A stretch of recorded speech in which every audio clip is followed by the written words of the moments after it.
ప్రతి పేరెంట్కి నేను ఒక విషయం చెప్పాలనుకుంటున్నాను. అసలు ఈ లోకమే బాలేదు.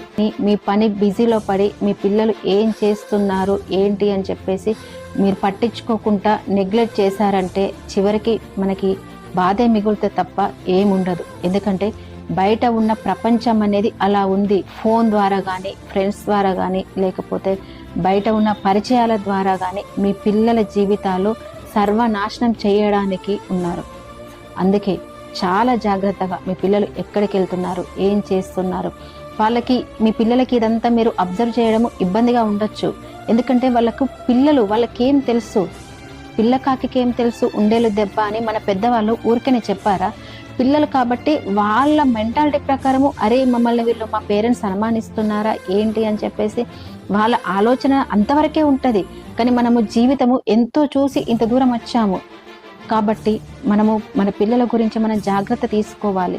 ఎక్కడికి పంపిస్తున్నాము, ఎవరింటికి వెళ్తున్నారు, ఎక్కడికి వెళ్తున్నారు, ఏం చదువుతున్నారు, ఏం తింటున్నారు, బయట ఎవరితో మాట్లాడుతున్నారు అనేది ఖచ్చితంగా మనం జాగ్రత్తగా మన పిల్లల్ని పెంచుకోవాలి.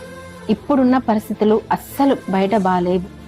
అందుకని అదే పనిగా పిల్లల్ని కొప్పడం లాంటివి చేయకుండా పిల్లల్ని ప్రేమగా వాళ్ళతో ఫ్రెండ్లీగా మూవ్ అవుతూ ఏది మంచి ఏది చెడు అని చెప్పాల్సిన రెస్పాన్సిబిలిటీ ప్రతి పేరెంట్కి ఉంది. అరే వాళ్ళు అలుగుతారు, తినరు, గొడవ చేస్తారు, లేకపోతే వాళ్ళతో నాకు హెడ్ఏక్, పోతే పోనీలే అని చెప్పేసి పిల్లల విషయంలో దయచేసి అస్సలు లైట్ తీసుకోకండి. చూసి చూడనట్టు అస్సలు ఉండకండి. మీ పిల్లల్ని ఇప్పుడు మీరు ఎలా పెంచుతారో ఆ పెంపకమే మీకు వృద్ధాప్యంలో ఉన్నప్పుడు మిమ్మల్ని చూసుకునేలా చేస్తుంది. అంతవరకు వాళ్ళు చూసుకున్నా మిమ్మల్ని చూసుకోకపోయినా వాళ్ళు చూసుకునే సంగతి దేవుడెరు. కానీ ప్రతి ఒక్క పేరెంట్ అనుకోవాలి, నా పిల్లల ద్వారా ఈ సొసైటీ అనేది కొంచెం కూడా పాడవద్దు, నా పిల్లలు నేను బాధ్యతగా పెంచుకోవాలి, పెంచుకుంటానని ప్రతి పేరెంట్ ఆలోచించగలిగినప్పుడే ఈ సమాజము కొంచెమైనా బాగుపడుతుంది.